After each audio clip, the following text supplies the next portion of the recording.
Welcome back, everyone. We're continuing our journey about team member engagement and moving beyond engagement and developing a healthy working environment, and talking today about input and voice.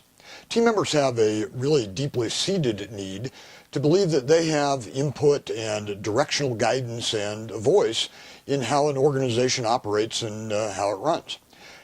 I've heard it hundreds and hundreds of times that management just doesn't listen to me, or my boss just doesn't listen to me, or they never take my ideas into consideration. The truth of it is, I don't really believe that that's true. What I do believe is true is that many organizations and many individual leaders don't do a good job of validating the input that they do have. So I think strategy number one, and we need to think about this in terms of a couple of strategies today. Strategy number one is when we do have input, let's go out of our way to validate that. Here's a case where technology can be our friend, where we need to send a thank you or a follow-up email when somebody sends us a note.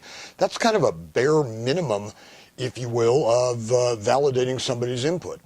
In addition, one of the great tools when you get a piece of feedback or get some input or voice, even if it's not usable or actionable, make sure you find a way to validate that. Nothing is worse for morale and engagement if a team member provides some input or provides some pieces of voice, and then they're just left hanging about it. They don't even know at the very minimum whether it was received. They don't know if you're taking it under consideration. They don't know even, at its darkest, they don't even know if you've stolen the idea and you're running with it yourself and claiming credit for it. So go out of your way whenever you receive any input in any kind of format to validate it and thank them for it and encourage them to do more of it. Second strategy I want you to think about today is how to gain more input from your team members on kind of big things. This will be the second of three strategies we talk about. This strategy involves a very, very simplistic approach of you as a leader asking them what they think. You can do that, via email. You can do that in a group setting. You can do that in one-on-one kind of interactions. But plain and simply asking them what they think about an issue or a path or a new potential policy or procedure, and going out of your way, this is a really important part, going out of your way not to influence their input by what you think.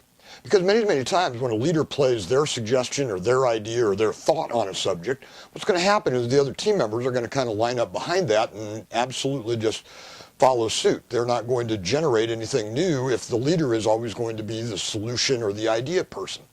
So again, just simply ask them what they think. And here again, technology can be your friend, but don't play what your idea or your suggestion or what your solution is.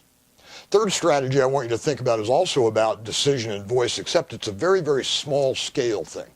And I've seen this play itself out, a lot of times, and it doesn't seem like much on the surface, but it really does have an impact to team members and their engagement and morale level. Even the simplest things, newsletters, it's a great way to communicate with team members, but very, very often it's done in a centralized location. It's done by a communications department. It's done by a PR department. It's done by an administrative assistant. And never once in that process have we asked team members what should be there. What should we include in there? What do they want to see on a regular basis? Same holds true for things like company picnics and company gatherings and get-togethers.